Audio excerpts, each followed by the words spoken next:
Donc, quand les amants sont arrivés, j'avais 4 ans. Et on était à Paris, et dans un appartement. Un jour, j'entends de la musique militaire et je suis descendu jusqu'en bas dans la rue et je voyais un défilé d'Allemands qui marchaient au pas, super bien organisé, une belle musique. La musique était très agréable.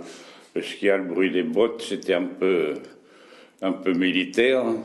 Et je crois que même à 4 ans, je n'avais pas tellement décidé d'être habillé comme tout le monde.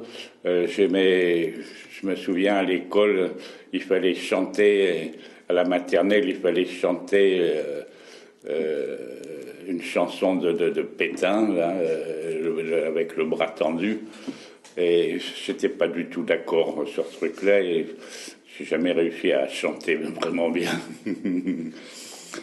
Et ensuite, ce défilé, c'était donc en 40. Mon père travaillait.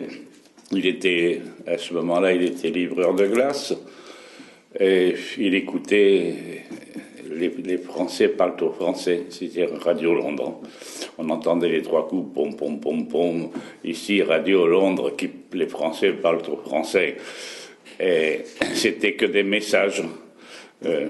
Rien que des messages, c'était indéchiffrable, juste que les gens qui appartenaient à un groupe pouvaient les déchiffrer. Bon, et on avait un voisin, on habite au 4e étage, et on avait un voisin qui était milicien, c'est-à-dire en faveur des Allemands. Et ils avaient dénoncé mon père à la gendarmerie qu'il écoutait Radio Londres. Un jour, il y a 2 gendarmes qui sont arrivés à la maison et moi, je ne savais pas ce qui se passait. C'est mon père qui m'a expliqué ça après, qu'il a eu des emmerdes avec ces 2 gendarmes, mais après, ça s'est arrangé.